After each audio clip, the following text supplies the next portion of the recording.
नमस्कार, मी कीर्ती वाडकर. मोठं व्हायचंय मला या कार्यक्रमामध्ये आपलं स्वागत. केंद्र आणि राज्य सरकारनं 2020 सालापर्यंत 500 दशलक्ष कुशल मनुष्यबळ उभं करण्याचा निर्धार केलाय. हे सारं मनुष्यबळ फक्त 11 सेक्टरसाठी लागणार आहे असं सरकारचा अंदाज आहे. त्यामुळे केंद्र तसंच राज्य सरकारच्या पातळीवर कौशल्य विकासाचा कार्यक्रम जोमानं सुरू झालाय असं जाहिरातींवरून तरी दिसतंय. प्रत्यक्षात काय स्थिती आहे हे जाणून घेण्याबरोबरच हे जे 11 सेक्टर सरकारने निश्चित केलेत ते कोणत्या निकषांवर केलेत हेही समजून घ्यायचंय. याचबरोबर सरकारनं ठेवलेलं उद्दिष्ट आणि त्या क्षेत्राची नेमकी गरज परस्पर पूरक आहेत की नाही हे देखील जाणून घ्यायचंय. कौशल्य विकासाच्या कार्यक्रमाला बळकटी देण्यासाठीच आजपासून आपण 11 सेक्टर मधल्या गरजा, त्यासाठी काय काय करावं लागणार आहे आणि सध्या काय केलं जातंय किंवा करण्याची योजना आहे हे जाणून घेण्यासाठीच आजपासून आपण कुशल मनुष्यबळासाठीची कसरत अशी मालिका सुरू करतोय. या मालिकेच्या पहिल्या भागात बांधकाम क्षेत्रात लागणारं कुशल मनुष्यबळ आणि त्यासाठीच्या योजना आणि प्रत्यक्ष शिक्षण घेत असलेल्या मुलामुलींच्या अपेक्षा आणि त्यांची मतं देखील आपण जाणून घेणार आहोत. यासाठी पुण्यातून MPTA एज्युकेशन लिमिटेडच्या रिसर्च अँड स्किल डेव्हलपमेंट विभागाचे DGM डॉक्टर श्रीकांत पाटील या चर्चेमध्ये आपल्यासोबत सहभागी होत आहेत. डॉक्टर श्रीकांत पाटील यांनी स्किल डेव्हलपमेंट अँड एम्प्लॉयमेंट या विषयावर PhD केली आहे. बेलापूर स्टुडिओतून आपल्यासोबत SIES ग्रॅज्युएट स्कूल ऑफ टेक्नॉलॉजीचे प्राचार्य डॉक्टर विक्रम पाटील, त्यासोबतच सरस्वती कॉलेज ऑफ इंजिनिअरिंगचे training and placement officer doctor Sanjay Jadhav देखील आपल्या चर्चेत सहभागी होत आहेत. याशिवाय बेलापूरमधूनच वैभव जोशी, नाशिकमधून सुचिता पाटील, विभाव जोशी आणि कोल्हापुरातून ज्ञानेश थोरात हे विद्यार्थी देखील आपल्या चर्चेमध्ये सहभागी होणार आहेत. भावी अभियंते देखील या चर्चेमध्ये हे भाग घेत आहेत आणि या चर्चेला आपण सुरुवात करणार आहोत. खरं तर राज्य सरकारने जो कार्यक्रम कौशल्य विकासासाठी केलाय, खरं तर मी सुरुवातीलाच डॉक्टर श्रीकांत पाटील यांच्याकडे जाणार आहे. मनुष्यबळासाठीची कसरत सध्या सुरू आहे. राज्य शासन आणि सरकार एकंदरच यावर काम करत आहे. 2020 सालापर्यंत त्यांचं जे टार्गेट आहे, मी डॉक्टर श्रीकांत पाटील यांना विचारेल, तर जे सरकारने एक टार्गेट निश्चित केलेलं आहे खरं तर नेमकं ते कशाच्या आधारावर निश्चित केलंय आणि ते पूर्ण करण्यासाठी आता सरकार नेमके काय काय प्रयत्न करत आहे? कुणासाठी प्रश्न आहे? स्किल श्रीकांत पाटील यांच्यासाठी माझा प्रश्न आहे. स्किल इंडिया हा सरकारचा ड्रीम प्रोजेक्ट आहे. माननीय पंतप्रधान यांनी बऱ्याच योजनांमध्ये सांगितलेलं आहे की भारताला जर कुशल क्षेत्रामध्ये सर्वात मोठी शक्ती व्हायची असेल तर त्या शक्तीसाठी आपल्याला कौशल मनुष्यबळ निर्मिती हा एकमेव पर्याय आहे.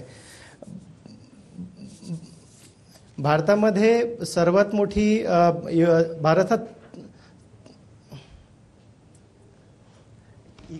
हा बोला तुम्ही सलग बोला, तुमचा आवाज ऐकू येतोय. भारतामध्ये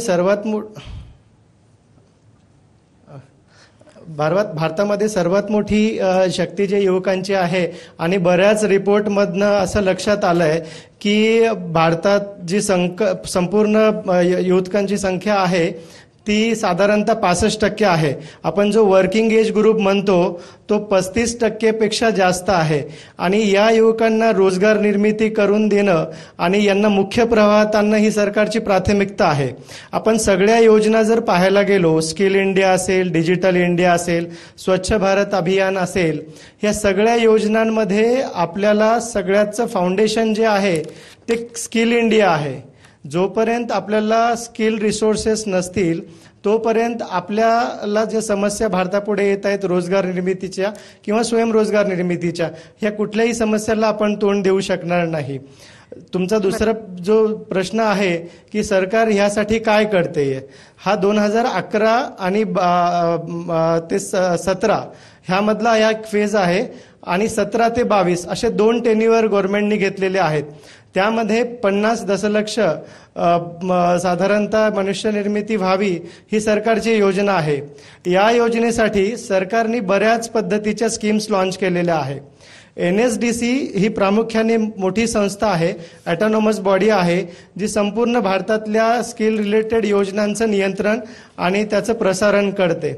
महाराष्ट्र शासनाने महाराष्ट्र स्किल डेव्हलपमेंट सोसायटी ह्या अंतर्गत प्रमोद महाजन कौशल्य विकास योजना असेल, NULM जे आहे नॅशनल अर्बन लाईव्हलीहूड मिशन असेल, अशा बऱ्याच योजनांमधनं कौशल्य विकासाचा ग्रामीण भागापर्यंत पोहोचावा, प्रसार व्हावा या माध्यमातून सरकार काम करत आहे. ह्या सेक्टरमधले जे 11 सेक्टर निवडलेले आहेत त्या सेक्टरमध्ये आपल्याला मनुष्यबळाची कमतरता सर्वात जास्त आहे. हे आपले प्रायोरिटी सेक्टर आहेत. त्या सेक्टरसाठी सरकारने 2014 मध्ये national skill development corporation NSDC यांच्या माध्यमातून एक पूर्ण भारतभर सर्वे केला. महाराष्ट्रही त्याच्यामध्ये होता. तर ह्या 11 सेक्टरमधले आपल्याकडे स्किल डिफिसिट काय काय आहेत, प्रत्येक क्षेत्राला 2022 पर्यंत किती मनुष्यबळ लागणार आहे आणि ते कौशल्ययुक्त मनुष्यबळ लागणार आहे. तर या माध्यमासाठी सरकारने या सर्वेद्वारे सगळ्या क्षेत्रातले आणि सगळ्या राष्ट्रातले महाराष्ट्र, आंध्र प्रदेश, गुजरात या सगळ्या क्षेत्रातला राज्याचा अभ्यास करून त्यांनी काही फिगर्स काढल्यात. तर महाराष्ट्राला सध्याच्या अभ्यासाप्रमाणे NSDCचा 2014चा रिपोर्ट आहे त्याच्या संदर्भ घेऊन आपल्याला 49,80,000 हे कौशल्ययुक्त रोजगार लागणार आहेत. त्या संदर्भात बऱ्याच स्कीम्स आता काम करत आहेत. मी पुढे अजून बोलेल की याच्यामध्ये काय काय अडचणी नेमक्या येतात सरकारला आणि त्या अडचणी दूर करण्यासाठी सरकारचे अजून काय काय प्रयत्न होत आहेत. नक्कीच. प्राचार्य विक्रम पाटील यांना माझा खरं तर प्रश्न आहे की सरकारला नव्याने हा उपक्रम किंवा हा जो अभ्यासक्रम आहे या कार्यक्रमाचं आयोजन करावं लागतंय, पण मात्र सध्या जी शिक्षण पद्धती आहे याच्यामध्ये कुठली कमतरता आहे का, तेव्हा सरकारला पुन्हा एकदा नव्याने नवा अभ्यासक्रम खर्च आणि सगळ्या गोष्टी कराव्या लागतायत? त्या सरकारची जी आपली सध्याची शिक्षण पद्धती आहे त्याच्यामध्ये पहिल्यापासूनच स्किलला इतकं महत्त्व दिले गेलेलं नाही आणि ती थोड्याफार प्रमाणात गुणात्मक झालेली आहे. फक्त विद्यार्थी हा मार्क कसे जास्त मिळतील याचा विचार करत असतो आणि स्किल्ससाठी जे वेगळ्या वेगळ्या प्रकारचे स्किल्स आहेत, जेव्हा विद्यार्थी मार्कांचा विचार करतो तेव्हा तो फक्त इंजिनिअरिंगला ॲडमिशन घेईल का मेकॅनिकलला ॲडमिशन घ्यायचं, मेडिकलला घ्यायचं किंवा IAS IPS व्हायचं अशा पद्धतीच्याच करिअरचा विचार करतो आणि त्यामुळं ज्या काही बेसिक स्किल रिक्वायरमेंट आहेत तिकडं थोडंसं दुर्लक्ष होत आहे किंवा त्या करिअरकडेच दुर्लक्ष होत आहे. पण त्यामुळं ह्या स्किल्स डेव्हलपमेंट करण्याची गरज अशी लागली की खरोखरच बऱ्याच ठिकाणी स्किलची गरज आहे आणि आपल्याला ते लोक आता मिळत नाहीयेत. साध्या साध्या गोष्टी जरी घेतल्या तरी आपल्याला इलेक्ट्रिशियन, प्लंबर हे सुद्धा आता मिळत नाहीयेत. त्यामुळं ह्या खालच्या लेवलच्या स्किल्स ज्या आहेत इंजिनिअरिंग नंतरच्या त्या स्किल्स डेव्हलपमेंट करण्याची गरज आहे. हे जेव्हा सर्वेतून दिसलं आणि आता श्रीकांत पाटील सरांनी ज्या पद्धतीनं सांगितलं त्यामुळं सरकारला हा एक वेगळा असा उपक्रम घेण्याची गरज लागली आणि त्या पद्धतीनं आता स्किल्स ट्रेनिंग होतंय. बऱ्यापैकी क्षेत्रात आता असे स्किल्स ट्रेनिंग होत आहेत आणि हे जे 11 सेक्टर आता निवडलेले आहेत यामधून भारताची गरज तर पूर्ण होईलच, पण त्याचबरोबर हे स्किल ट्रेंड झालेलं मनुष्यबळ जे आहे ते कदाचित परदेशात जाऊन सुद्धा आपल्याला परकीय चलनाची सुद्धा पूर्तता होईल. तुम्हालाच आणखी एक असा प्रश्न आहे की खरं तर आणि हे जे कौशल्य शिक्षण आहे याचा शालेय किंवा शालेय नाही तर महाविद्यालयीन अभ्यासक्रमातही कुठेतरी समावेश करण्याची गरज निर्माण झाली असं नाही वाटत आहे का आताच्या घडीला? हो, गरज आहे. महाविद्यालयीन स्तरामध्ये सुद्धा काही प्रत्येक महाविद्यालयाच्या त्या अभ्यासक्रमानुसार काही ठराविक स्किल्स हे विद्यार्थ्याचा जो 3 वर्षाचा अभ्यासक्रम आहे किंवा 4 वर्षाचा जो अभ्यासक्रम आहे त्याच्यामध्ये याचं समाविष्ट करून विद्यार्थ्याला किमान 1 किंवा 2 स्किल तरी पूर्ण येतील अशी गरज निर्माण झालेली आहे सध्या. नक्कीच. डॉक्टर संजय जाधव यांना माझा प्रश्न आहे, प्लेसमेंट ऑफिसर म्हणून देखील तुम्ही काम पाहता सर, तर सध्या मार्केटमध्ये कशा प्रकारच्या जे मनुष्यबळाला मागणी आहे आणि कालांतराने यामध्ये काही बदल होण्याची शक्यता आहे का? सध्या आपण बघितलं तर सध्याचं मार्केट हे आज मुळात आपण पहिला इंडस्ट्रीचा विषय घेऊया. इंडस्ट्रीला आज डिमांड आहे की स्किल्ड मनुष्यबळ पाहिजे हवे. त्यांना नाही आपल्या ट्रॅडिशनल पद्धतीनुसार आपण जर बघायला गेलो तर जनरली जे इंजिनिअरिंग करतात मुलं किंवा नॉर्मल BA BCom ग्रॅज्युएशन किंवा ITI म्हणा किंवा आपण दुसरं टेक्निकल कोर्सेस म्हणा जे करतात आणि इंडस्ट्रीमध्ये एंट्री करतात, त्यांना त्या इंडस्ट्रीना 5 ते 6 महिने किंवा वर्षभर त्यांच्या टेक्नॉलॉजीवर किंवा त्यांच्या स्किलवर ट्रेन करावं लागतं. त्यामुळं त्यांचा तो पैसा, वेळ हा वाया जातो. तो त्यांना आज वाया घालवायचा नाहीये आणि त्यामुळं आत्ता त्यांना गरज आहे की स्किल्ड त्यांचा कोणताही एका विषयावर त्यांना स्किल डेव्हलपमेंट मधला पर्सन पाहिजे की तो जो येईल त्याला मी 1 महिनाभर ट्रेनिंग देईल आणि त्याला ऑन दी जॉब मी पाठवून देईन आणि तो माझं काम पूर्ण करून देईल. नक्कीच. आणि त्यासोबतच माझा प्रश्न जे साम्राज्य रिएलिटीचे MD आहेत महादेव झेंडे देखील आपल्या स्टुडिओतून सध्या आपल्या या चर्चेमध्ये सामील झालेले आहेत, त्यांना मला विचारायचं वाटतं की सध्या आपण पाहतो की खरं तर कंपन्यांना अनेक हजारो खरं तर कौशल्य कामगारांची गरज आहे किंवा वर्कर्सची आपण म्हणू गरज आहे, एम्प्लॉयमेंट आहे, तर दुसरीकडे अनेक असे रोजगार म्हणजे खरं तर बेरोजगारी आहेत. तर कसं होतंय की ज्या कंपन्या आहेत त्यांना जे कौशल्य हवं असलेले मुलं हवेत किंवा जे एम्प्लॉईज हवेत ते कौशल्य त्यांना नाही आणि म्हणून कुठेतरी दुसरी जी मुलं आहेत जे एम्प्लॉयमेंटच्या शोधात आहेत त्यांना कंपनीला हवं असलेलं कौशल्य नाही आणि त्यामुळे एकीकडे बेरोजगारी वाढते आणि दुसरीकडे आपण म्हणतो की अनेक कंपन्यांमध्ये अनेक खरं तर जागाही आहेत. तर कुठेतरी हा गुंता वाढतोय असं वाटत नाहीये का? ऍक्च्युली तुम्ही म्हणता तसं बरोबर आहे. हा गुंता दिवसेंदिवस वाढत चाललाय कारण सध्याची जी शिक्षण पद्धती आणि त्याच्यातून मुलांना मिळणारं जर शिक्षण आणि ज्या बांधकाम क्षेत्र किंवा इतर जे सर्व क्षेत्र आहे त्याची असणारे रिक्वायरमेंट याची मॅचिंग कुठंच होत नाहीये.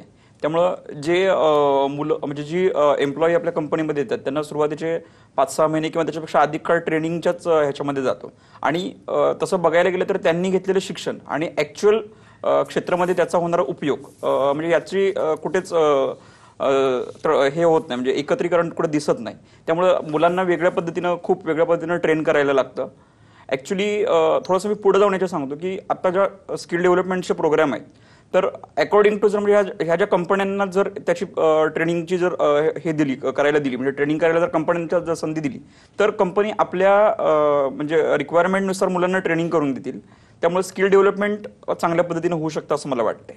नक्कीच. आपल्यासोबत वैभव जोशी सुद्धा आहे. त्याला मला विचारायचं वाटतं की खरं तर आजच्या काळात असं शिक्षण उच्च शिक्षण घेतलेले विद्यार्थी असो की आपण नेहमीच म्हणतो की इंजिनियर्स ही हल्ली घरी बसलेले डॉक्टर्स असतील, इंजिनियर्स असतील, सगळ्यांना नोकरीसाठी खूप स्ट्रगल करावं लागतंय. बाजारात इतक्या कंपन्या आहेत, तिथे ओपनिंग्स देखील आहेत, तरी देखील हा संघर्ष करावा लागतो. त्यामुळे खरं तर एक विद्यार्थी म्हणून असेल तर तुझं या सगळ्यामध्ये काही तुला ओढाटण जाणवतेय का? हो, बघायला गेलं तर जे आजचे इंजिनियर निघत आहेत, जे बाहेर पडत आहेत, त्यांना जास्त ते लॅक ऑफ स्किल आहेत. ते मोस्टली जे कंपनीचे रिक्वायरमेंट्स आहेत ते मॅच होत नाही आणि जे मॅच होतात ते तर जे ज्यांना करायची इच्छा आहे ते रेग्युलरली कंपनीची शोधत बसत नाही. ते mostly out of country flee होतात, नाहीतर मग दुसऱ्या सिव्हिल सर्व्हिसेस या कामात निघून जातात. नक्कीच. आणि आपला जसा आजचा विषय आहे ते म्हणजे बांधकाम क्षेत्रातल्या खरं तर कौशल्य विकासाच्या संधी हा आहे. तर मला विचारायचं आहे डॉक्टर विक्रम पाटील यांना, तर बांधकाम व्यवसायात खरं तर जर कौशल्य विकासाच्या संधी आपण जर म्हणतो किंवा मुलांना करिअर करायचं तर त्या दृष्टीने आता कोणत्या प्रकारची पावलं उचलली गेली पाहिजेत? बांधकाम क्षेत्रात कौशल्य विकास करायचा असेल किंवा करिअर करायचं असेल तर विद्यार्थ्यांना पहिल्यांदा हे ठरवून घ्यावं की आपण कुठल्या लेवलला काम करणार आहोत. अगदी तिथे लेबर कॉन्ट्रॅक्टरपासून इंजिनियरपर्यंत सर्व प्रकारचं करिअर करता येतं. खालच्या लेवलच्या स्किल्स म्हटलं तर लेबर कॉन्ट्रॅक्टिंग लेवलच्या पेंटिंग असेल, इलेक्ट्रिकल कॉन्ट्रॅक्टिंग असेल, प्लंबिंग कॉन्ट्रॅक्टिंग असेल, या बांधकाम व्यवसायातल्या स्किल्स आहेत. पण त्याचबरोबर जर थोडंसं अजून वर बघितलं वरच्या लेवलच्या तर सुपरवायझर असेल किंवा ड्राफ्ट्समन असेल. मग आता जुन्या काळातले ड्राफ्टर आणि बोर्ड गेलेले आहेत, आता ऑटोकॅड आणि इतर अशी सॉफ्टवेअर आलेले आहेत. तर अशा स्किल्स मुलांनी आत्मसात कराव्यात. त्याच्यापेक्षा पुढचं डिझाईनमध्ये असेल तर स्ट्रक्चरल डिझाईन असतील किंवा बिल्डिंग डिझाईन असतील आणि त्याच्यासाठी लागणारी सॉफ्टवेअर्स आहेत. कटिया सॉफ्टवेअर आहे किंवा प्रोई सॉफ्टवेअर आहे. अशी सॉफ्टवेअर्स विद्यार्थ्यांनी शिकून घ्यावी की जेणेकरून त्यांना या बांधकाम व्यवसाय रिलेटेड जी काही डिझाईन्स आहेत ती कॉम्प्युटरवर डिझाईन करता येतील. तर ह्या काही स्किल्स आहेत की या बांधकाम क्षेत्रातल्या मध्ये करिअर करू इच्छिणाऱ्या विद्यार्थ्यांनी आत्मसात कराव्यात. त्याच्यासाठी पहिल्यांदा त्यांनी स्वतःचा विचार करावा की मला काय येतं, म्हणजे मला कॉम्प्युटर येतो का. एक गैरसमज असा आहे की कॉम्प्युटरच्याच विद्यार्थ्यांनी फक्त कॉम्प्युटर हाताळायचा आहे. तर आता सर्व क्षेत्रात कॉम्प्युटरचा वापर झालेला आहे. सिव्हिलमध्ये सुद्धा बऱ्याच गोष्टी कॉम्प्युटरवरून करता येतात. सगळे डिझाईन्स असतील किंवा इस्टिमेशनची सॉफ्टवेअर्स जी आहेत ती सुद्धा अवेलेबल आहेत. बिल्डिंग बांधकाम करायचं असेल तर त्याचं इस्टिमेट आता सॉफ्टवेअरनं करता येतं. तर अशा गोष्टी विद्यार्थ्यांनी आत्मसात कराव्यात. नक्कीच. कोल्हापूरहून ज्ञानेश थोरात देखील विद्यार्थी आपल्या सोबत आहे. त्याला मला विचारायचं आहे की बांधकाम क्षेत्रातल्या कौशल्याचं ज्या संधी आहेत किंवा त्यातलं कौशल्य आहे तर कुठेतरी शासनानं आता त्याच्याबद्दलचं जे विद्यापीठातलं शिक्षण आहे त्याबद्दल बळकट होणं गरजेचं आहे का, वाटत नाही का तुला? बघायला गेलं तर महाविद्यालयीन जीवनात थेरॉटिकल नॉलेज आणि प्रॅक्टिकल नॉलेजमध्ये फार तफावत जाणवते. जेव्हा एखादा मुलगा इंजिनियर होऊन बाहेर पडतो तेव्हा त्याला फ्रेशर्स म्हणून कोणताच वाव नसतो. कारण जी कंपनी अप्रुव्हल करते ती फक्त तुम्हाला एक्सपिरियन्स आहे का किंवा 6 महिन्यासाठी तुम्हाला त्या एक्सपिरियन्ससाठी वेगवेगळे कोर्सेस आवश्यक आहेत. आताच विक्रम पाटील सरांनी सांगितलं की डिझाईन करण्यामध्ये किंवा एखादं एस्टिमेशन करण्यामध्ये वेगवेगळे सिव्हिल इंजिनिअरिंगमध्ये सॉफ्टवेअर आहेत किंवा बांधकाम विभागात सॉफ्टवेअर आहेत. त्यामध्ये स्टॅड प्रो असतील, इटॅप असेल, यामध्ये 6 महिन्याचे कोर्सेस आहेत किंवा 1 महिन्याचे कोर्सेस आहेत ते पूर्ण करावे लागतात. त्यानंतर मग एखादी कंपनी आपल्याला अप्रूव्ह करते. मग त्यासाठी आपल्याला कॉलेजमध्येच असताना, कॉलेज जीवनातच असताना आपल्याला एखादं प्रॅक्टिकल किंवा प्रॅक्टिकल पॉईंटनुसार आपल्याला जर नॉलेज दिलं तर त्याचा आपल्याला भविष्यात फायदा ठरू शकतो किंवा इंजिनिअरिंग झाल्यावर लगेच आपल्याला जॉब ऑपॉर्च्युनिटीचा संधी ठरू शकते. नक्कीच. याबद्दलच खरं तर डॉक्टर श्रीकांत पाटील यांच्याकडे मी जाते. जसं आता ज्ञानेशने मुद्दा मांडला की कॉलेज जीवनातच कुठेतरी अनुभव हा सगळीकडे महत्वाचा असतो. कुठेही पहिला जॉब अप्लाय केला की फ्रेशर या दृष्टीने बघितलं जातं आणि मग बराच संघर्ष खरं तर तिथूनच सुरू झालेला असतो. त्यामुळे कुठेतरी आता याच्यात बदल करण्याची गरज निर्माण झाली असं वाटत नाहीये का? हो, नक्कीच. आपण हा सगळा सिनारिओ पाहायला गेलो तर ग्लोबल प्रॅक्टिसेस जे प्रत्येक देशात, बाहेरच्या देशात अडॉप्ट केलेल्या आहेत, ज्याच्यामध्ये जर्मनी असेल, जपान असेल, कोरिया असेल, अमेरिका असेल, अजून युरोपियन कंट्रीज असतील, त्याच्यामध्ये त्यांनी ड्वेल अप्रेंटिस सिस्टीम असेल किंवा dual vocational education system implement केला. त्याचा मुख्य उद्देश असा होता की थिअरी बरोबर तुम्हाला प्रॅक्टिकल पण आलं पाहिजे. समजा जर उदाहरणार्थ 4 वर्षाचं इंजिनिअरिंग घेतलं आपण, तर त्या 4 वर्षामध्ये 2 वर्ष तुम्ही अकॅडमिक शिका, थिअरी शिका आणि 2 वर्ष तुम्ही इंडस्ट्रीमध्ये जा आणि ॲक्च्युअल प्रॅक्टिस करा की जे प्रोजेक्ट्स तुम्हाला पुढे आयुष्यभर इम्प्लिमेंट करायचे आहेत. तर त्या सिस्टीमचा जो लॅक्युना आहे तो आपल्या देशात नक्कीच आहे. दुसरा महत्त्वाचा मुद्दा असा आहे की समजा मी BA करतोय, BCom करतोय आणि पॅरलली मी कुठेतरी मोबाईल रिपेअरिंग शिकतोय, कुठेतरी मी एखादा ऑटोमोबाईलचा कोर्स शिकतोय, माझी उपजीविका पुढे सगळी मॅनेज व्हावी म्हणून.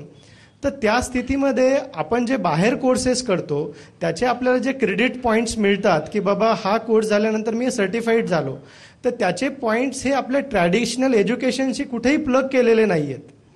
समजा मी माझी वेळेचा पुन्हा उपयोग करून, डबल मेहनत करून मी जर काही शिकत असेल तर त्याचं कुठेतरी रेकग्नेशन झालं पाहिजे. तर हे स्किल क्रेडिट सिस्टीम भारतामध्ये लवकरात लवकर इम्प्लिमेंट होणं गरजेचं आहे. यालाच लागून मला तुम्हाला थँक्स याच्यासाठी द्यायचं आहे की तुम्ही 2 थ्रस्ट एरिया जे देशाचे आहेत, पहिला सगळ्यात महत्त्वाचा जो थ्रस्ट एरिया आहे तो स्किल आहे. आपल्याकडे स्किल डिफिसिट आहे, स्किल पीपल नाही आहेत. सेकंड महत्त्वाचा जो आहे की सगळ्या देशाचं जे विकास आहे तो फक्त आपल्या पायाभूत सुविधावर, इन्फ्रास्ट्रक्चरवर आणि कन्स्ट्रक्शनवर अवलंबून आहे. जगातले कुठल्याही देशाचा विकास पाहिला तर पायाभूत सुविधा हा त्यांचा टर्निंग पॉईंट राहिलेला आहे. Singapore is one of the best example of it rather. तर आपण भारतामध्ये आपल्याकडे हे जे 11 सेक्टर्सबद्दल तुम्ही आधी बोललात त्याच्यात सगळ्यात प्रायोरिटी सेक्टर कन्स्ट्रक्शन आहे आणि इन्फ्रास्ट्रक्चर आहे. आता गव्हर्नमेंटनी फार मोठे मोठे प्रोजेक्ट्स हाती घेतलेले आहेत इन टर्म्स ऑफ पोर्ट असेल, एअरपोर्ट्स असेल, रोड असेल, ट्रान्सपोर्टेशन्स असेल, रेल्वेज असेल. याच्यामध्ये कन्स्ट्रक्शनची खूप मोठी आवश्यकता आहे आणि याला लागणारी पूरक कौशल्यपणाची गरज आहे. पण या संदर्भात जर आपण बघायला गेलो तर 49,80,000 जे पूर्ण कौशल्याची गॅप आहे, स्किल डेफिसिट आहे, त्याच्यामध्ये 30 लाख स्किल डेफिसिट हा फक्त कन्स्ट्रक्शन एरियातला आहे. म्हणजे तुम्ही कन्स्ट्रक्शन आणि कौशल्य ह्या 2 गोष्टीवर जर भर दिला तर देशाचा आणि महाराष्ट्राचा नक्कीच विकास होईल. आपण जर एक एक्झाम्पल घ्यायला गेलो समृद्धी महामार्गाचं, हा 35 ते 40 हजार कोटीचा प्रोजेक्ट आहे आणि हा नागपूर आणि मुंबई कनेक्ट करतोय. तर विदर्भातला मॅक्सिमम पार्ट, मराठवाड्यातला मॅक्सिमम पार्ट हा या मुंबईशी कनेक्ट होतोय. याला बाजारपेठा उपलब्ध होतात. पण हा सगळा रोड बांधायचा असेल तर याला लाखोच्या गणतीमध्ये कन्स्ट्रक्शन वर्कर्स लागणार आहेत, ज्याच्यामध्ये पेंटिंग असेल, डेंटिंग असेल, मेसॉन असेल, बारबेंडर असेल. तर हे सगळी लोक आपल्याला त्या प्रोजेक्टसाठी लागणार आहेत. असेच 10 ते 12 लाखाची प्रोजेक्ट्स महाराष्ट्राच्या विकासासाठी पाईपलाईनमध्ये आहेत. आणि याच्यासाठी गव्हर्नमेंटनी आता व्होकेशनल ट्रेनिंग प्रोव्हायडर्सची नियुक्ती केलेली आहे. MSSDSनी आतापर्यंत 7,500 ते 10,000 पर्यंत VTPsची नियुक्ती केलेली आहे. पण याच्यात अडचण अशी झालेली आहे की हे सगळे VTPsची नोंदणी झालेली आहे, पण ही सगळी लोक जे आहेत हे अजून ब्युटी पार्लर असेल, रिटेल असेल, ज्या क्षेत्रामध्ये ऑलरेडी सरप्लस स्किल आपण जनरेट केलेली आहे त्याच सेक्टरमध्ये आपण परत जायचा प्रयत्न करतोय.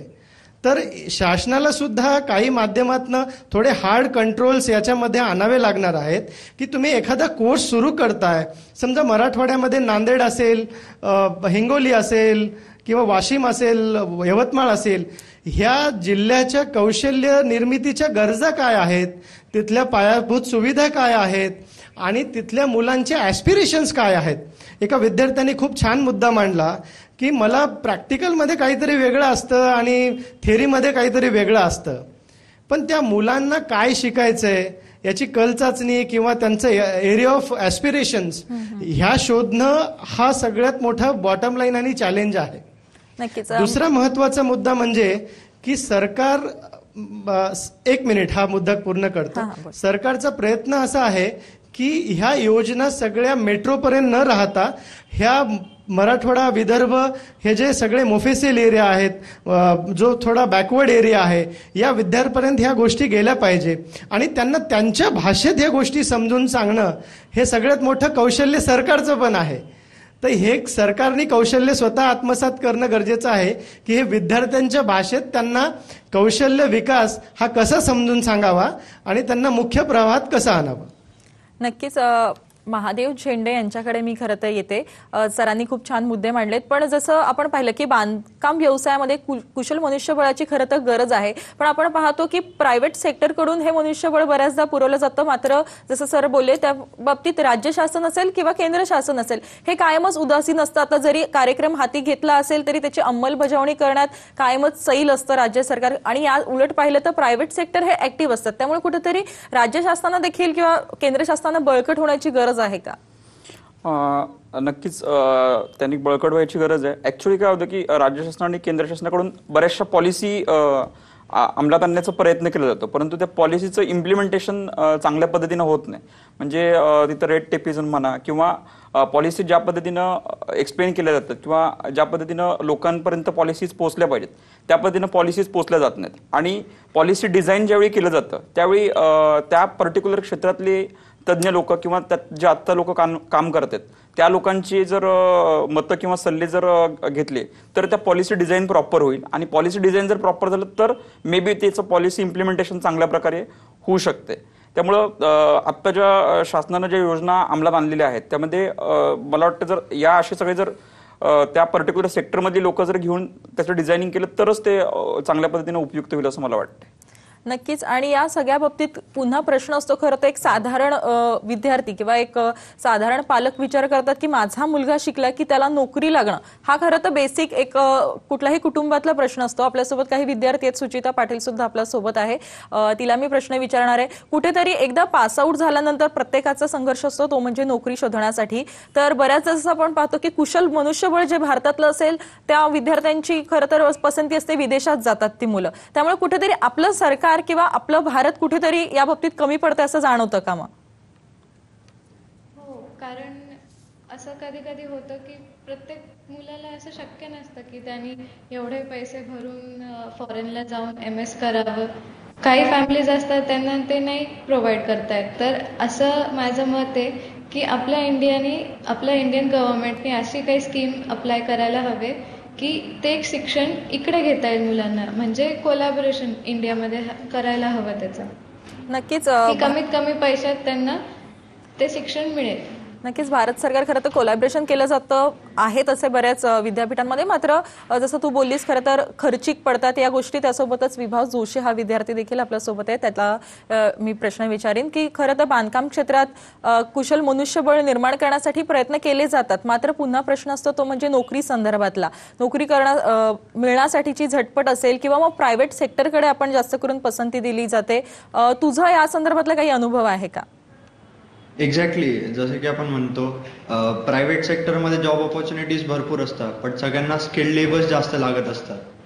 त्याच्यामुळे बऱ्याच वेळेस असं होतं की नवीन पोरं जे बाहेर येतात त्यांना जास्त ऑपॉर्च्युनिटीज भेटत नाही आणि त्यांचं टॅलेंट जे असतं ते कुठं ना कुठे मागे राहत जातं. नक्कीच.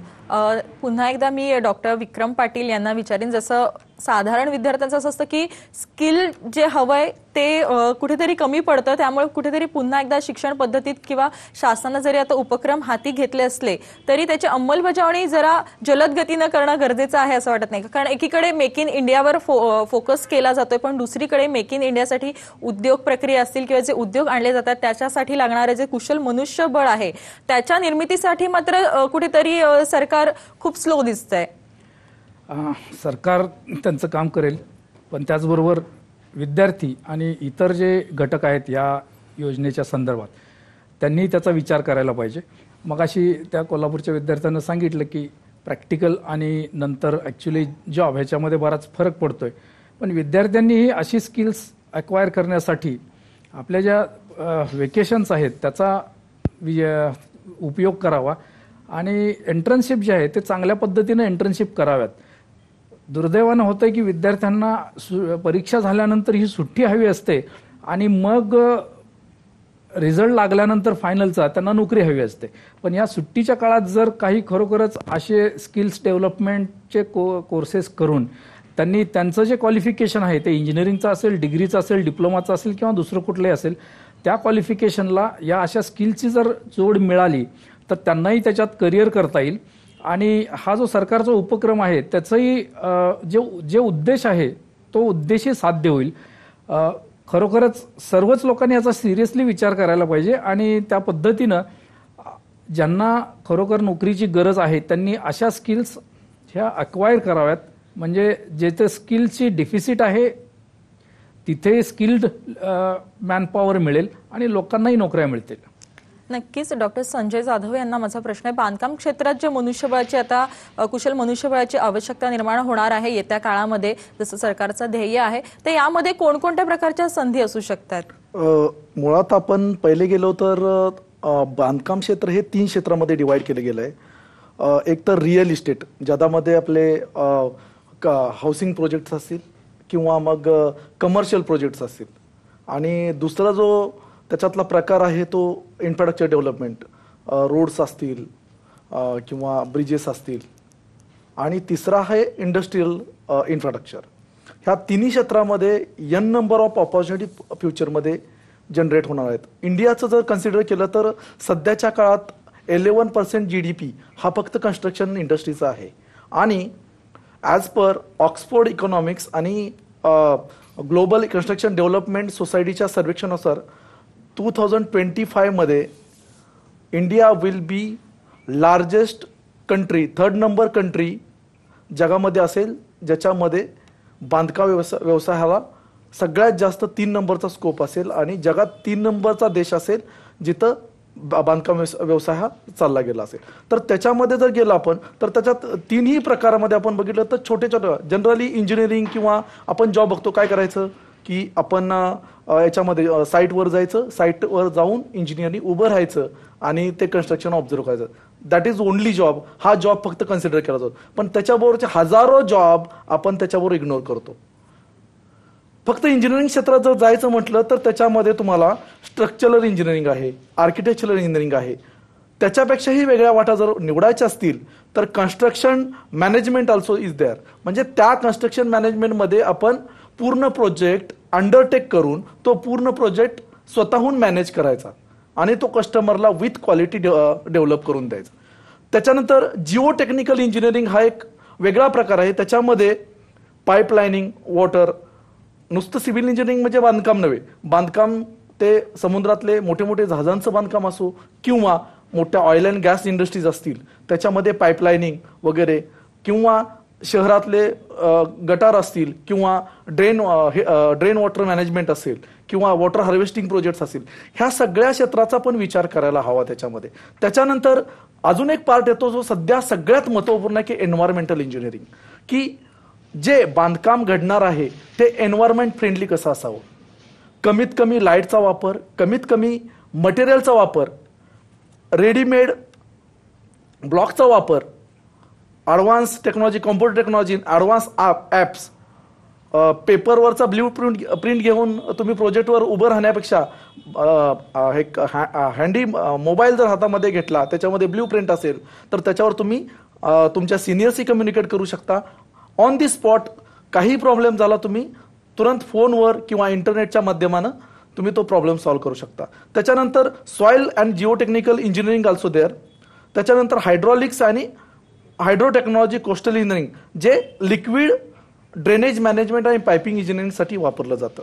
आणि लास्ट म्हणजे सगळ्यात पब्लिक हेल्थ इंजिनिअरिंग, जे वॉटर हार्वेस्टिंग, जे कन्स्ट्रक्शनला मोठ्या प्रमाणात पाणी पुरवठा लागतो, पाणी लागतं कन्स्ट्रक्शनसाठी, त्याचं मॅनेजमेंट, जे कमीत कमी पाण्यामध्ये जास्तीत जास्त कन्स्ट्रक्शन व्हावं ह्याची गरज आहे आज. आणि एन्व्हायरमेंट फ्रेंडली, लाईटचा कमीत कमी वापर. ज्या बिल्डिंग, सपोज आपण जर कमर्शियल बिल्डिंग घेतल्या तर त्या आपण जर इन्स्टेड ऑफ ब्रिक्सच्या आणि ह्याच्या बनवण्यापेक्षा जर त्या फोटो इलेक्ट्रिक जर काचा बसवल्या आपण, त्याच्यातून आपण जर एनर्जी जनरेट करू शकतो. अजून एक नवीन क्षेत्र एक मी आत्ताच रिसेंटली स्टडीमध्ये आलं, की कायनेटिक फोर फॉल्स, म्हणजे जिथं जास्त माणसांची रहदारी आहे तिथून त्यांच्या चालण्यामधून एनर्जी जनरेट करणं. आणि त्याच्यानंतरचं पण एक क्षेत्र आहे, की जिथं गाड्यांची रहदारी, roads also, kinetic roads also, हे नवीन कन्सेप्ट आहे, हे आत्मसात करणं गरजेचं आहे. ड्रोन कॅमेराची आपण मदत घेऊ शकतो, कॅमेराची मदत घेऊ शकतो आपण कन्स्ट्रक्शनमध्ये. कशासाठी? कारण जिथं मनुष्य पोहोचू शकत नाही, मनुष्याचं ऑब्झर्वेशन होऊ शकत नाही, असे शॉर्टफॉल्स त्या ड्रोन कॅमेरातून कॅच करून त्याच्यावर आपण सोल्युशन काढलं, सो दॅट सुनामीपासून, अर्थक्वेकपासून अशा बिल्डिंग सेव्ह. मग ह्या N number of opportunity only इंजिनिअरिंगमध्ये आहेत. त्याच्या सोडून तुम्ही प्लंबिंग घ्या, इलेक्ट्रिशियन घ्या, कुशल वर्कर्स घ्या, हजारो ऑपॉर्च्युनिटी आहेत. आणि इंडिया इज ग्रोईंग रॅपिडली. आणि त्या इन्फ्रास्ट्रक्चर डेव्हलपमेंटसाठी म्हणून गव्हर्नमेंटनं हा चांगला, खरोखरच चांगला इनिशिएटिव्ह घेतला. Private agencies, government agencies, both is also there. ह्या एजन्सीज सुद्धा सातत्याने ह्याच्यामध्ये सहभाग घेऊन, आणि गव्हर्नमेंटनं प्रायव्हेट यांना कॉन्ट्रॅक्ट सध्या देऊन खूप चांगलं काम केलंय. ते लोक सध्या आता माझ्या सरस्वती कॉलेजमध्ये बरेच अशा प्रायव्हेट एजन्सी, गव्हर्नमेंटने त्यांना अलाव केलं की तुम्ही असे असे स्टुडंट आणा आणि तुम्ही त्यांना ट्रेन करा, आम्ही तुम्हाला त्यांच्यासाठी पे करू. आणि त्या गव्हर्नमेंट प्रायव्हेट एजन्सीमुळे खरोखरच जे स्वप्न होतं, जे म्हणजे दप्तरी कारभार असायचा, तो खरोखर आता आपल्याला कमी प्रमाणात बघायला मिळतोय. ते एजन्सीज किंवा ते हे कशाच्या, कमर्शियल का होईना, पण त्या कॉलेजमध्ये येत आहेत आणि ट्रेनिंग देत आहेत. दुसरं, जर विद्यार्थ्यांचं आपण घेतलं तर विद्यार्थ्यांनी पण नुसतं साच्यामध्ये इंजिनिअरिंग किंवा सिलेबसला बांधील न राहता, सपोज इंजिनिअरिंगचं जर एक्झाम्पल घेतलं तर फर्स्ट इयर पासूनच तुम्हाला नर्चर चालू करू शकता. तुम्ही आज कंपनीला कशा मनुष्यबळाची आवश्यकता, त्यांना फक्त तुम्हाला पर्टिक्युलर की इंजिनियर म्हणजे इंजिनियर्स नको आहे, त्यांना कसं हवं आहे की त्यांना स्टार्टिंग पासून, म्हणजे कस्टमरला हँडल करण्यापासून तो प्रॉडक्ट बनवण्यापर्यंत, तो प्रॉडक्ट बनवून विकण्यापर्यंत एक माणूस काम करावा, असा माणूस हवाय. आणि ती कमी पूर्ण करण्यासाठी स्टुडंटनी कम्युनिकेशन पासून, आज कम्युनिकेशनची खूप गरज आहे, आपण ग्लोबल बनत चाललेलो आहे, lot of competition is there. Even though आपल्या गव्हर्नमेंटनी फॉरेन फंडिंग सुद्धा म्हणजे इन्फ्रास्ट्रक्चर मध्ये अलाउड केलेला आहे. आणि त्याचाच परिणाम जर त्या जगाशी आपल्याला फाईट द्यायची असेल, जगामध्ये आपल्याला सुद्धा सिद्ध करायचं असेल, तर आपल्याला नर्चर सेल पासून सुरुवात करावी. आम्ही सरस्वती कॉलेजमध्ये ते नर्चर सेल चालू केले. त्याच्यामध्ये आपण कम्युनिकेशन पासून सुरुवात करतो. फर्स्ट इयरला कम्युनिकेशन ह्याच्यावर भर दिला जातो, दुसऱ्या वर्षी पर्सनॅलिटी डेव्हलपमेंट, तिसऱ्या वर्षी त्याच्यामध्ये त्याची बॉडी लँग्वेज आणि इतर गोष्टीचं हे केलं जातं. आणि एक क्षेत्र त्याला निवडायला आम्ही संधी दिली जाते की तुला कुठल्या क्षेत्रामध्ये आवड आहे, आणि त्या क्षेत्रातला आम्ही तिसऱ्या आणि चौथ्यामध्ये स्किल्ड ट्रेनिंग देतो, नक्कीच, जेणेकरून इंडस्ट्रीला नक्कीच, म्हणजे तो ready बऱ्याच product संधी मिळावा. आहेत, फक्त विद्यार्थ्यांनी खरं तर आता डोळसपणे पाहण्याची गरज आहे. साचेबद्ध शिक्षण पद्धतीमध्ये न अडकता. नक्कीच इंडस्ट्रीला पण विन करायचं आणि स्टुडंटला पण विन नक्कीच ही चर्चा आपण अशीच सुरू ठेवणार आहोत. आणखी मार्गदर्शन जे आपल्याकडे तज्ज्ञ आले त्यांच्याकडनं आपल्याला मिळणारच आहे. मात्र मोठं व्हायचंय मला या कार्यक्रमामध्ये इथे वेळ झालेली आहे एका छोट्याशा ब्रेकची.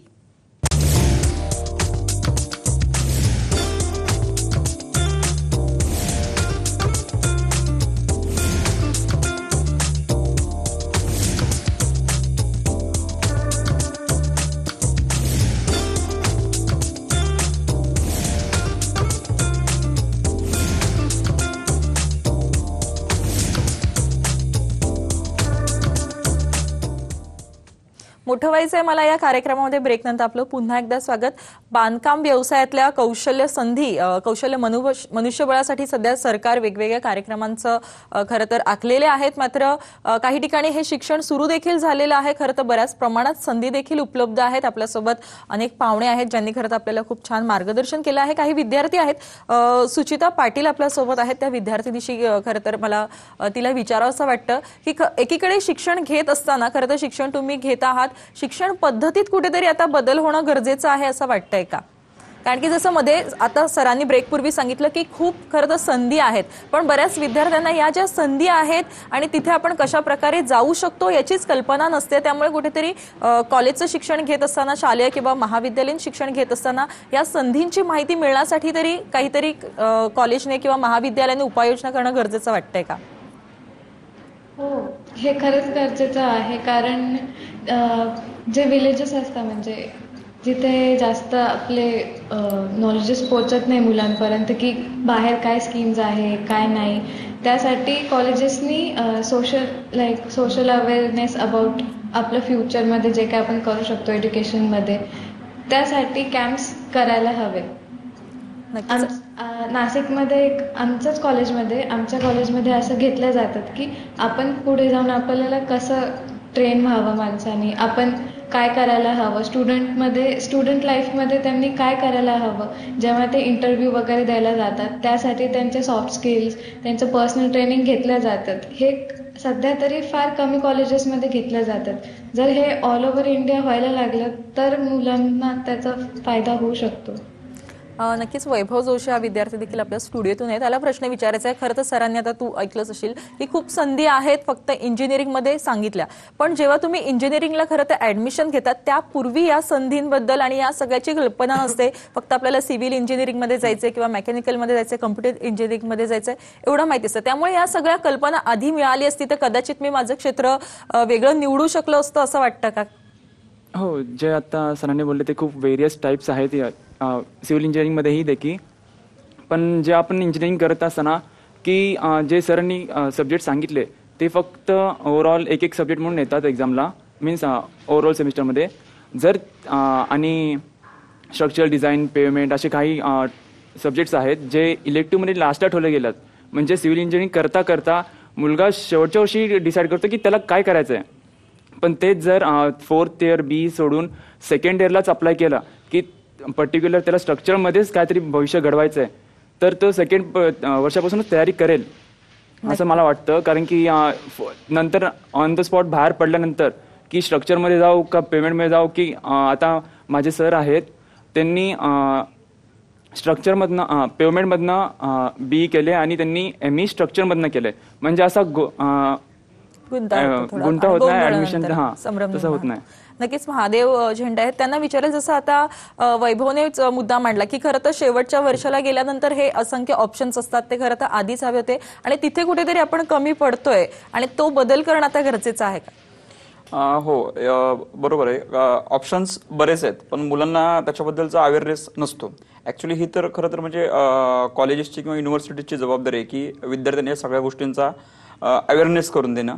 आणि आता सध्या थोडंसं मी याच्या पुढे जाऊन सांगतो की आता शासनाने स्किल डेव्हलपमेंटच्या अंतर्गत 2 योजना सुरू केल्यात. एक प्रधानमंत्री कौशल्य विकास योजना आणि एक दीनदयाल कौशल्य विकास योजना.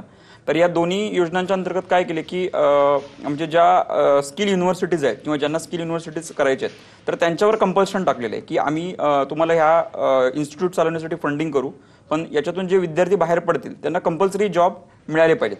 असं जसं त्या स्किल युनिव्हर्सिटीजवर जसं कंपल्शन टाकलेलं आहे तसं जर कॉलेजवर थोड्या काही अंशप्रमाणे जर टाकलं तर कॉलेज त्या पद्धतीनं विद्यार्थ्यांना ट्रीट करायचा प्रयत्न करेल आणि विद्यार्थ्यांना सगळ्या अपॉर्च्युनिटीज त्या हिशोबाने समजतील. म्हणजे आता कसं फक्त विद्यार्थ्यांवरच एक जबाबदारी असते की आपल्याला नोकरी मिळाली पाहिजे, तशी सेम जबाबदारी जर कॉलेजवर ठेवण्यात आली तर कॉलेज त्या हिशोबानं विद्यार्थ्यांना मार्गदर्शन करू शकते असं मला वाटतं. नक्कीच. त्यासोबतच मी डॉक्टर संजय जाधव यांना विचारेल, सध्या राज्यात असेल किंवा देशात असेल स्किल डेव्हलपमेंटवर बांधकाम क्षेत्रामध्ये जास्त भर देतात अशी कोणती विद्यापीठ आहेत जेणेकरून विद्यार्थ्यांना निवड करताना ते सोयीस्कर जाऊ शकतं? विद्यापीठ म्हणण्यापेक्षा जर तुम्ही कॉलेजेस वगैरे अशा बऱ्याच अपॉर्च्युनिटी आहेत. आता सध्या थोडंसं आपण बघायला गेलो तर आता थोडंसं क्षण कात टाकत आहे म्हणायला हरकत नाही, कारण चेंज हवाच आहे. शिक्षणामध्ये सध्या आमूलाग्र पद्धतीचा बदल करणं गरजेचं आहे. ट्रॅडिशनल शिक्षणापेक्षाही आमूलाग्र शिक्षणाचा गरजेचं आहे. कारण काय होतं, आता बघितलं आपण मुंबई विद्यापीठाचं जरी घेतलं तरी आता विद्यार्थी पण सोबत आहेत, तर आपण बघितलं तर हार्डली त्यांना 1-2 सेमिस्टरमध्ये त्यांचा हा इयर डिवाइड केला जातो. त्याच्यामध्ये हार्डली त्यांना 15 ते 20 दिवसाचा मध्ये गॅप भेटतो. 15 ते 20 दिवसामध्ये ते इंटर्नशिप नाही करू शकत.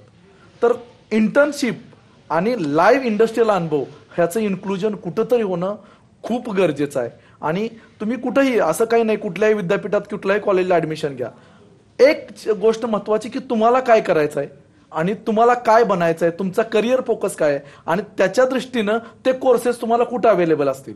तुम्ही कुठल्याही आजकाल इंटिग्रेटेड कोर्सेस आहेत. कुठल्याही क्षेत्रात गेलं तर तुम्हाला बांधकाम क्षेत्रात जर गेलं तर सिव्हिल इंजिनिअरिंग आहे, तुमचं ITI मध्ये पण थोडेफार प्रकार आहेत. तुम्ही नॉर्मल ट्रेनिंगनी पण करू शकता. म्हणजे असं शिक्षण म्हणजे ज्ञान हे लिमिटेड नाही, त्याला कुठल्याही शिक्षण गरजेचं आहे, कारण ते तुम्हाला भक्कम बनवतं. पण तुम्हाला स्किल असतील तर तुम्हाला कोणीही थांबवू शकत नाही. अगदी पहिल्या काळातले पण अगदी 4थी पास किंवा 10वी पास आज आपण मोठ्या मोठ्या हुद्द्यावर लोक बघू शकतो. फक्त स्किलची गरज आहे, त्या दृष्टीने विचार करायची गरज आहे. आणि एक म्हणतो ना आपण काय आतून जी इच्छा असते प्रत्येकाची की मला हे बनायचं आहे, आणि त्या दृष्टीने पालकांना जर विचार केला तर निश्चित आपल्या पाल्याला ते बनवू शकतात. त्याला कुठल्याही प्रकारचं फोर्स न करता त्याला जे क्षेत्र हवं आहे त्याच्यामध्ये त्याला एंट्री करू देणं हेच सोल्युशन आहे. आणि त्या नुसतं एंट्री करून पण उपयोग नाही, त्या स्टुडंटनी त्या क्षेत्रामध्ये आज तुम्ही फ्री इंटरनेट अवेलेबल आहे, गुगल अवेलेबल आहे, everything is available on finger tips म्हणता येईल. तर ते सगळ्याचा अवेलेबलचा योग्य प्रकारे ना गेम खेळण्यासाठी ना इतर गोष्टीची वापर न करता त्याला पण करावा, पण त्याच्यातून ही पहिली प्रायोरिटी देऊन काही काळ जर ह्याच्यासाठी वापर केला तर निश्चितच त्याला मदत होऊन जाईल. या गोष्टीची सगळं अवेलेबल आहे. डॉक्टर विक्रम पाटील यांना माझा खरं तर प्रश्न आहे, जसं सुरुवातीलाच आपण म्हटलेलं की भारत सध्या विकासाच्या मार्गावर आहे, त्यामुळे खूप मोठे बदल होत आहेत आणि बांधकाम हा तर सगळ्यात त्यात महत्वाचा खरं तर सेक्टर आला. 11 खरं तर वेगवेगळ्या सेक्टरसाठी शासन प्रयत्नशील आहे मनुष्यबळ निर्माण करण्यासाठी. यात बांधकाम महत्वाचं आहे. त्यामुळे कुठेतरी आता विद्यार्थ्यांनी कारण मध्यंतरी आता पुन्हा इंजिनिअरिंग ओव्हरऑल असेल, मग सिव्हिल इंजिनिअरिंगच नाही तर विद्यार्थ्यांचा कल कमी किंवा पालकांचा कल कमी होत होता, कारण की इंजिनिअर्सला जॉब मिळत नाही असं वातावरण निर्माण झालं होतं. पण मात्र पुन्हा एकदा भारत एकीकडे विकास करत असताना पुन्हा विद्यार्थ्यांकडे आता हे जे सेक्टर आहे याच्याकडे सिरियसली पाहणं गरजेचं आहे का? हो, खरोखरच ॲज इंजिनिअरिंग संपूर्णतः इंजिनिअरिंग म्हटलं तर खरोखरच विद्यार्थ्यांनी सिरियसली पाहणं गरजेचं आहे. मध्ये जे आता तुम्ही सांगितलं की जॉब मिळत नाहीत असं नाही, जॉब आहेत. आणि जसं पहिल्यांदाच तुम्ही सांगितलं की एक स्किल्ड व्यक्ती आहे, विद्यार्थी आहे, त्याला जॉब मिळत नाही आणि कंपनींच्याकडे जॉबसाठीची वेकन्सी आहे, त्यांना विद्यार्थी मिळत नाही त्या स्किलचा. तर हा जो गॅप आहे तो भरून काढला पाहिजे. आणि त्याच्यासाठी विद्यार्थ्यांनी मगाशी जाधव सरांनी सांगितलं त्याप्रमाणे कॉलेजला असल्यापासूनच जर त्यांनी ठरवून घेतलं की मला तुमच्या प्रोग्रामचं टायटलच आहे की मोठं व्हायचं आहे मला, तर विद्यार्थ्यांनी ते ठरवून घ्यावं की आता मला मोठं व्हायचं आहे, मला काय करायला लागेल आणि मी हे इंजिनिअरिंग करतोय. तर याच्यामध्ये ह्या इंजिनिअरिंग ती एक ब्रँच झाली सिव्हिल इंजिनिअरिंग, त्याच्यामध्ये त्याच्या वेगळ्या वेगळ्या ज्या शाखा आहेत, उपशाखा आहेत, त्याच्यामध्ये मला कशात ज्ञान घ्यायचं आहे आणि पुढे मला काय करिअर करायचं आहे. आणि संपूर्ण इंजिनिअरिंगच हे सिरियसली करावं की जेणेकरून त्यांना चांगलं करिअर लगेच, म्हणजे शिक्षण संपल्याबरोबर लगेच करिअरची सुरुवात ही करता येईल. नक्कीच विभाव जोशी हा विद्यार्थी आपल्या सोबत आहे, त्याला विचारील. सध्या तू इंजिनिअरिंग करतोयस, तर एकंदरीतच आता पुढचं ध्येय जेव्हा तू पाहतोस तर कसं वाटतं, कितपत म्हणजे हे सोपं आहे की कठीण आहे? कारण बऱ्याचदा विद्यार्थ्यांना खरं तर कॉलेज अवस्थेत असताना टेन्शन असतं जॉबचं. तुझ्या बद्दल कसं आहे? ॲक्च्युली इंजिनिअरिंग झाल्यानंतर माझा ध्येय आहे की मी बिझनेस करावा वगैरे, पण आजकाल बरेच लोक म्हणतात की मार्केटची परिस्थिती चांगली नाही आहे, तर त्याच्यामुळे जरा भीती वाटते की अरे एवढी इन्व्हेस्टमेंट वगैरे केली, त्याच्यातून काहीतरी फळ भेटायला हवं. नक्कीच बिझनेस करायचा आहे त्याला, हा एक दुसरा मुद्दा आहे की एम्प्लॉयमेंट फक्त नाही तर बिझनेस जो आहे म्हणजे बांधकाम क्षेत्रातलं बिझनेस, ज्यांना स्वतःचा बिझनेस करायचा आहे त्याच्यासाठी देखील स्किल डेव्हलपमेंटचं शिक्षण मिळणं गरजेचं आहे. तर डॉक्टर श्रीकांत पाटील यांना मी विचारेल की स्किल डेव्हलपमेंट पण एखाद्याला जर ते बिझनेससाठी वापरायचं आहे, फक्त कुठे नोकरीसाठी नाही, तर त्याच्यासाठी देखील काही उपक्रम आहेत का? तुम्ही खूप छान मुद्दा मांडला. आता सगळ्यांच्या चर्चेतनं 2 मुद्दे समोर आले. एक तर त्या माणसाला ऑन द जॉब ट्रेनिंग मिळाली पाहिजे, तो शिकत असताना किंवा कोर्स संपल्यानंतर त्याला कुठल्या तरी कंपनीने स्वीकार करून त्याचं कौशल्य वर्धन केलं पाहिजे. दुसरा महत्त्वाचा मुद्दा तुम्ही सांगितला की स्वयंरोजगाराची निर्मिती. तर 2009 मध्ये गव्हर्नमेंटनी स्किल पॉलिसी लिहिली होती, पहिली नॅशनल स्किल डेव्हलपमेंट पॉलिसी. त्याचा पूर्ण फोकस हा रोजगाराच्या अभिमुख होता. 2015 मध्ये आत्ताच्या सरकारने ती पॉलिसी अमेंड केली आणि त्यामध्ये स्वयंरोजगाराबरोबरच रोजगार आणि स्वयंरोजगाराला प्रामुख्याने महत्त्व दिलेलं आहे. तर आपण प्रत्येक जागी रोजगार देऊ शकत नाही आणि स्वयंरोजगार हे स्वयंस्फूर्तीने, स्वतःच्या इंट्युशनने आणि मोठं व्हायचं मला या प्रेरणेतनं निर्माण होऊ शकतो. तर कन्स्ट्रक्शन हे एक प्रामुख्याने एवढं महत्त्वाचं क्षेत्र देशासाठी आहे आणि स्वयंरोजगारासाठी सुद्धा आहे.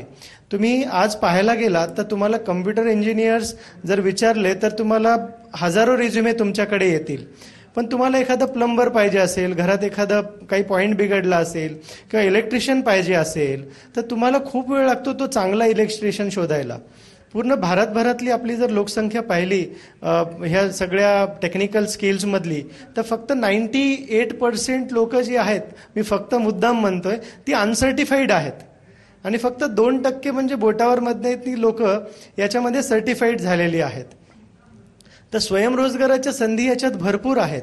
आता मी छोटी छोटी जी अनसर्टिफाईड लोक आहेत ती पुण्यामध्ये फिरतात, प्लंबिंगचा, वेल्डिंगचा, छोटे छोटे गॅस गिझर असेल, या बाकीच्या गोष्टींवर ते काम करतात आणि एका पॉईंटचे ते 300 ते 400 रुपये मिळवतात. आणि त्यांनी जर स्वतःचं युनिट सुरू केलं तर 3 ते 4 हजार रुपये कमीत कमी ते पर दिवसाला मेट्रोमध्ये मिळू शकतात आणि 2 ते 2.5 हजार रुपये, 1,5-2 हजार रुपये ते खेड्या भागात पण त्यांना इन्कम होऊ शकतं. ह्यासाठी गव्हर्नमेंट खूप मोठा प्रयत्न करते. मुद्रा योजना असेल, अजून वेगवेगळ्या पद्धतीचे अर्थसहाय्य असतील, हे गव्हर्नमेंट द्यायला तयार आहे. फक्त त्या मुलांना आपला बिझनेस कसा करावा, त्याच्यानंतर लागणाऱ्या बिझनेस स्किल्स. आता आपण एक मोठं उदाहरण घेतलं व्होकेशनल एज्युकेशनमधलं, तर ITI आस्थापना, जे ITIची इस्टॅब्लिशमेंट आहे सिन्स 2061, ही खूप मोठी आस्थापना पूर्ण भारतभर आहे. हजारो ITI आपल्याकडे आहेत. महाराष्ट्रामध्ये 1.5 लाखाच्या वर विद्यार्थी ITI मधून पास होतात. त्याच्यातले मॅक्सिमम विद्यार्थी हे रोजगाराकडे जातात आणि खूप कमी हे आहेत ते स्वयंरोजगाराकडे जातात. तर यांना प्रेरित करण्यासाठी आता ITIनी सुद्धा स्वयंरोजगार कक्ष सुरू केला आहे. एक छोटंसं मी स्कीमचं उदाहरण देतो ज्याच्यात माझं अभ्यास होता, PhD होतं. 2007-8 मध्ये गव्हर्नमेंटनी प्रायव्हेट पब्लिक पार्टनरशिप, जसं साहेबांनी आता सांगितलं की इंडस्ट्रीचं पार्टिसिपेशन याच्यामध्ये असणं खूप महत्त्वाचं आहे. जर मला 10 वर्षानंतर कोणती स्किल पाहिजे असेल आणि आज कुठली स्किल पाहिजे असेल, जर हे एका इंडस्ट्रियलिस्टला माहीत असेल तर तो अकॅडमिशियन्सला नक्कीच सांगू शकतो की तुम्ही ह्या गोष्टींवर काम करा. याचं एक बेस्ट एक्झाम्पल द्यायचं झालं तर नरेंद्र मोदी साहेब जेव्हा गुजरातचे मुख्यमंत्री होते तेव्हा टाटाचा नॅनोचा प्रोजेक्ट आनंदला आणायचा होता पश्चिम बंगालमधनं.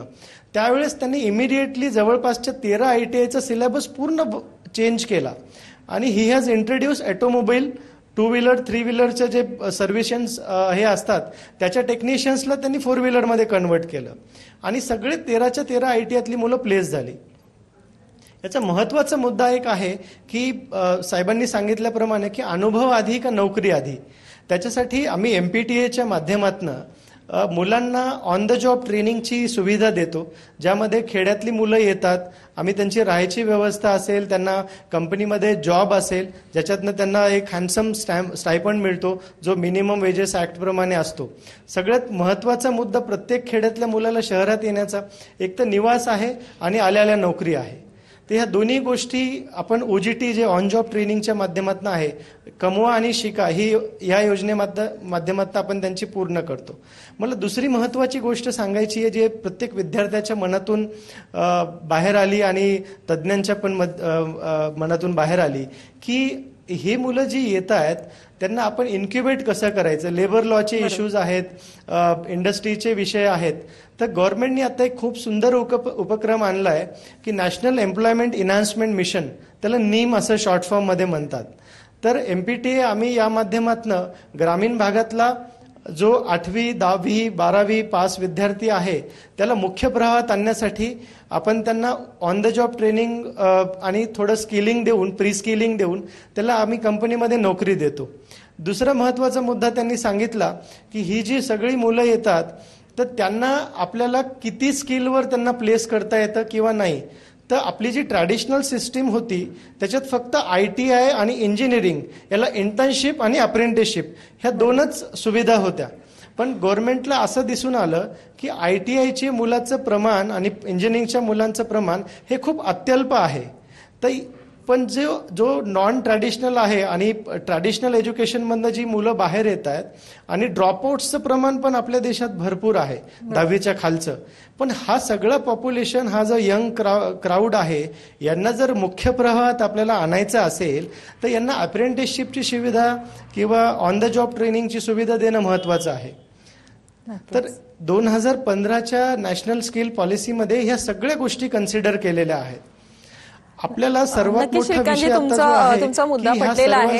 आपल्या कार्यक्रमाची वेळ संपत आली. अगदी जाता जाता खरं तर संजय जाधव यांना माझा शेवटचा प्रश्न आहे. आपला अगदी शेवटी खरं तर तो मुद्दा निघाला ते म्हणजे स्वयंरोजगाराच्या संधी. तर बांधकाम व्यवसायामध्ये स्वयंरोजगाराच्या संधी येत्या काळात कशा प्रकारच्या असू शकतात?